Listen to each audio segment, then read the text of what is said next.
Life गुजारता है, तो वहाँ पे अगर वो ज्यादा से ज्यादा गुनाह करेगा तो या तो मतलब जना करेगा या शराब पिएगा, बाकी ना वो किसी को धोखा दे सकता है, ना किसी का मर्डर कर सकता है, और ना ही जो है ना रिश्वत हसद वगैरह मतलब कुछ भी नहीं कर सकता। लेकिन अगर आप पाकिस्तानी मुसलमानों को देखोगे। आप अमेरिका गए? नहीं, मैं गया हूं। इतने बार गया कि मुझे कैंसिल कर दिया मेरा वीजा। जब मैं पहले जाता था 2000-3000 आते थे, जब बड़ी पब्लिक आने लगी वीजा ही कैंसिल किया। 10 साल का वीजा था, 2010 में कैंसिल कर दिए। क्या मैं जाके दहशतगर्दी फैलाऊंगा? क्यों कैंसिल किया मेरा वीजा? आप बोलो मुझे। रफी भाई। जी सुन रहा हूँ। क्या मैं आतंकवादी हूँ? नहीं, बिल्कुल। वो नहीं चाहते कि अमन फैले, वो नहीं चाहते कि अमन। अगर पाकिस्तान गवर्नमेंट ने मुझे बुलाया है तो कम से कम अमन तो चाहती है, अमल कम होगा लेकिन बुलाई तो सही। वो मेरे मेजबान है, वो मेरे मेजबान है, मुझे हक है कि मैं भी उन्हें दावत दूं। मैं मिल चुका हूं अल्हम्दुलिल्लाह। उन्हें बुलाया तो सही। आपके अमेरिका तो डरती है मुझसे, क्यों? आपके सवाल का भी जवाब दूंगा मैं।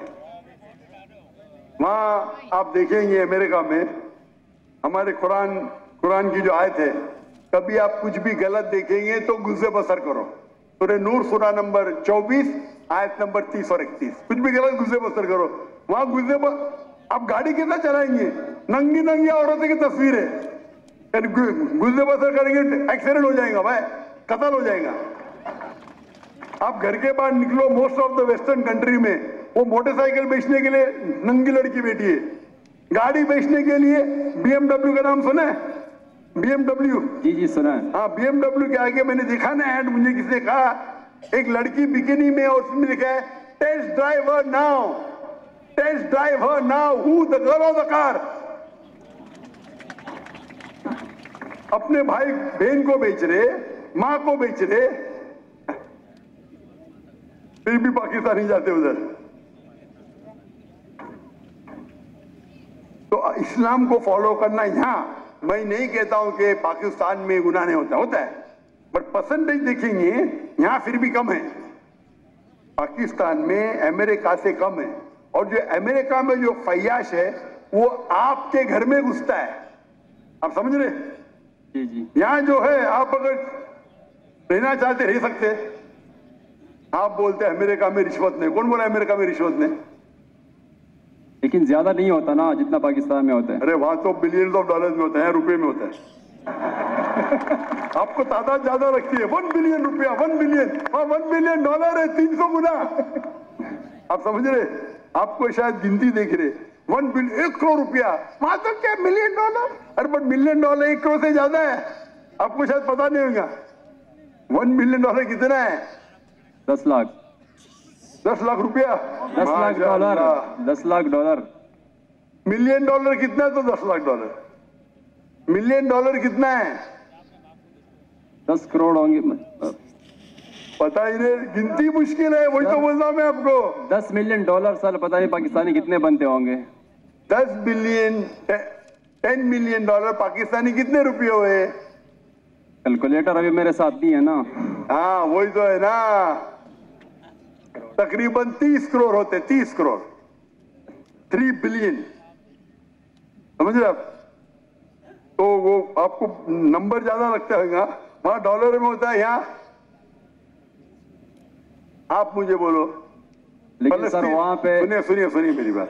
ये जो फलस्तीन में इजराइल को इतना पैसा दिया जाता है, $1 बिलियन, $7 बिलियन मुसलमान का कत्ल करने के लिए, अंडर द टेबल होगा क्या नहीं? उसके अंदर होगा क्या नहीं?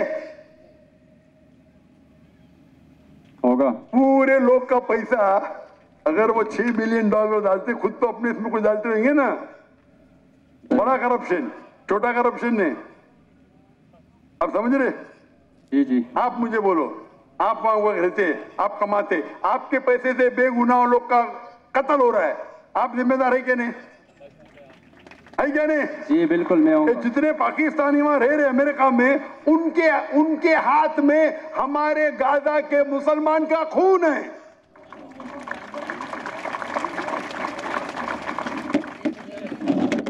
के इल्तिजा करते होंगे, लेकिन ये तो सालों से होते जा रहा है। कौन रहने के अल्लाह फरमाते कुरान मजीद में हिजरत करो। तो इसीलिए मैं कहता हूं कि यहां रहेंगे तो यहां भी बुराई है, दुनिया में हर कोने में बुराई, लेकिन बुराई के लेवल होते हैं। तो इसीलिए मैं कहता हूं यहां 1000 गुना बेहतर है। वहां जन्नत के चांसेस है बहुत कम है, यहां ज्यादा है। आप समझ रहे? तो इसीलिए आपकी भी ख्वाहिश है अमेरिका जाने की ना। आप तो पाकिस्तानी, बड़े क्रिश्चियन पाकिस्तानी है ना, टिकट मिलेंगी तो जाएंगे क्या? नहीं, जरूर जाऊंगा। यही तो प्रॉब्लम है। अगर मैं जहन्नम की टिकट दूंगा जाएंगे आप? बिल्कुल भी नहीं। तो अमेरिका जहन्नम की टिकट है, लेकिन पाकिस्तानी उसको जन्नत समझते हैं। हाँ वो गलत पाकिस्तानी। आप भी पाकिस्तानी है ना? ये पाकिस्तानी हूँ। हाँ तो आप वही गलत पाकिस्तानियों में से है। आप तो सुधर जाओ मेरे भाई रफी, आप तो सुधर जाओ। जैसा मैंने कहा, हजारों की तादाद में, 10s of thousands, हो सकता है लाख, वो पाकिस्तानी जो हिजरत करने वाले थे टू द वेस्टर्न कंट्री, मेरे तकरीर सुनने के बाद, मेरे गुफ्तगू सुनने के बाद, उनने अपना इरादा बदल दिया। आप भी बदल दीजिए। टिकट मिली फिर भी मत जाना, शायद आपको फायदा होगा। भाई रफी, आप मानते कि खुदा एक है? जी मानता हूँ। आप मानते कि ईसा अलैहिस्सलाम खुदा है? डॉक्टर साहब मैं मुसलमान हूँ। आप मुसलमान हैं? माजर करता हूँ आपसे, मैंने झूठ बोला क्योंकि मुझे अभी जल्दी घर जाना था, तो सबसे पीछे लाइन में खड़ा था। मैंने बोला कि यार मुझे मौका ही नहीं मिलेगा, तब सवाल हो गया। तो अगर आप मुसलमान हैं तो आपने बहुत बड़ा गुनाह किया। अगर सवाल पूछने के लिए आपने कहा कि मैं ईसाई हूँ, ये बहुत बड़ा गुनाह है। मैं तौबा करता हूँ अल्लाह से। अल्लाह मुझे कलमा पढ़ेंगे? जी कलमा पढ़ो आप इसे, ला इलाहा इल्लल्लाह मुहम्मद रसूलुल्लाह। क्योंकि सवाल पूछना फर्ज नहीं है। आप लाइन तोड़ने के लिए झूठ बोले, लेकिन ख्वाहिश थी आपसे सवाल तो करना। ये भी हो सकता है ना, क्या जन्नत में जाने के लिए भी आप झूठ बोल के जन्नत में पहला जाएंगे? बराबर कि नहीं? नहीं, मैं पीछे जन्नत में भी लाइन बड़ी रहेंगी, बहुत लंबी रहेंगी। आप बोले मुझे पहले जाने का, तो आगे कर देंगे आपको। मैं कराची यूनिवर्सिटी में पढ़ता हूँ ना, वो गेट बंद हो जाता है 1 बजे के बाद, तो इसलिए। अरे गेट बंद होगा तो सुबह में जाना क्या प्रॉब्लम है? यहाँ तकरीर चलते रहेंगी माशाल्लाह, आपको फायदा होगा ना। जी जी आगे नहीं। तो गेट बंद होने की वजह से आप ये कह रहे कि मैं मुसलमान नहीं हूँ, ये तो बहुत बड़ा गुनाह है। इंशाअल्लाह ताला आपको माफ करे और उम्मीद है कि अल्लाह ताला आपको हिदायत दे। आमीन।